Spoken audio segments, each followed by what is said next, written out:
नमस्कार, मी संतोष सुतार आणि आपण पाहतात सीएल माझा. महाराष्ट्र शासनाच्या महावितरण कंपनीच्या वतीनं गेल्या वर्षीपासून शेतकऱ्यांसाठी सौर पंप योजना सुरू केली. नियमित महावितरणचं वीज कनेक्शन योजना बंद करून शासनाने महावितरणच्या माध्यमातून सक्तीची सौर पंप योजना सुरू केली. सदर योजनेचं कामकाज ऑनलाईन पद्धतीनं चालतं. यामध्ये सुरुवातीला अर्ज भरणं, नोंदणी, पेमेंट, सर्वेक्षण, कंपनीची निवड, जिओ टॅगिंग इत्यादी गोष्टी या ऑनलाईन किंवा स्मार्टफोनच्या माध्यमातून कराव्या लागतात. बऱ्याच वेळेला इंटरनेट कनेक्शन अडचण, सर्व्हर डाउनलोड होणं, त्याचबरोबर कमी वेळेत वन टाइम पासवर्ड बघून कंपनीला कळवणं अशी जलद कामे होणं चंदगड तालुक्यातील बऱ्याच भागातून अवघड झालंय.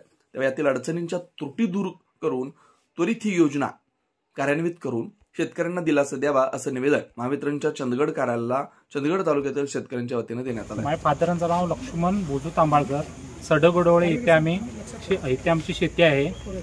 2023ला आम्ही पेमेंट केलेलं आहे. तरी पण आज तागायत मेडा ऑफिसला सहज सोलरच्या मॅनेजरला फोन करून पण त्याची अजूनपर्यंत मटेरियल भेटलं पुरवठा झालेला नाही. तो लवकरात लवकर त्यांनी बसवण्याची कृपा करतात. संभाजी लक्ष्मण कारवेकर, मौजे कारवे, तालुका चंदगड.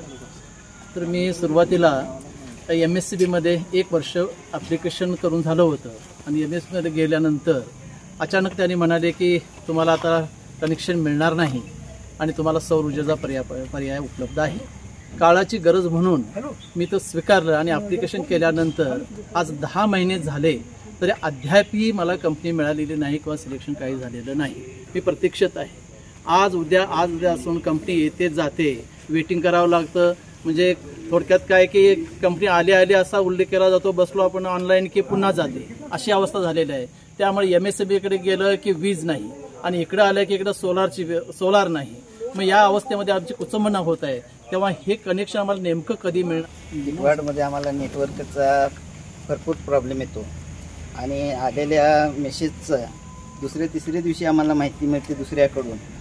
तेव्हा आम्ही ह्या योजनेचा कसा लाभ घ्यावा, कंपनी कशी निवडावी ह्या संभ्रमात आम्ही आहे.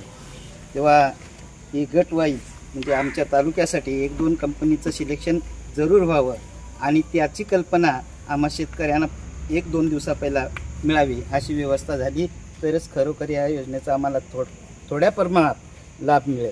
पूर्ण प्रमाणात नाहीच, पण थोडक्यावर तरी आम्ही समाधान मानू. या कृषी पंपाचं जे सौर पंपचं आहे हा इथं काम त्याची पूर्ण कार्यक्षमतेने काम करण्यात कुचकामी ठरतो. त्यामुळे शासनाची योजना संपूर्णपणे फेल झालेली आहे. मुळात आमची मागणी आहे जुन्या पद्धतीनं शेतकऱ्याला वीज सुरू केली पाहिजेत आणि दुसऱ्या बाजूला प्रबोधन करून जर तुमच्याकडे विजेचा तुटवडा असेल, एखाद्या छोट्या शेतकऱ्याला ही स्कीम पाहिजे असेल, त्याला परवडण्यासारखी असेल, नदीकाठी हे स्ट्रक्चर कुठं बसवायचं? तिथं नदीकाठी सगळ्या शेतकऱ्यांची जमीन नसते, तिथं अगदी मोजक्याच लोकांची जमीन असते आणि एवढं मोठं स्ट्रक्चर तिथं ते सौर पॅनल उभा करायचं म्हटलं नदीकाठी पुराच्या ठिकाणी पूर तर 3-3, 4-4 वेळा येतो. अशा ठिकाणी कुठं उभा करायचा? अशा असंख्य प्रश्नांच्या गर्तेत अडकलेल्या शेतकऱ्याला ही योजना मारणे म्हणजे अगदी तुम्हाला सांगतो भाकरी मिळत नाही म्हणून तुम्ही एकदम मस्का पाव खावा अशा प्रकारची योजना आहे. याचा आम्ही तीव्र शब्दात निषेध व्यक्त करतो आणि येणाऱ्या काळामध्ये महावितरणला माझी विनंती आहे की तुम्ही या योजनेमधल्या त्रुटी दूर करा, शेतकऱ्यांच्या बांधापर्यंत पोहोचा. त्याच्या काय तक्रारी आहेत किंवा तांत्रिक पद्धतीने कसा त्याला फॉर्म भरताना अडचणी येतात या सगळ्या तांत्रिक बाबी ज्या अडचणी आहेत, समस्या आहेत त्या दूर कराव्यात. अन्यथा आम्ही महावितरणच्या या कार्यालयाला येणाऱ्या काळामध्ये टाळे ठोकल्याशिवाय राहणार नाही. एवढं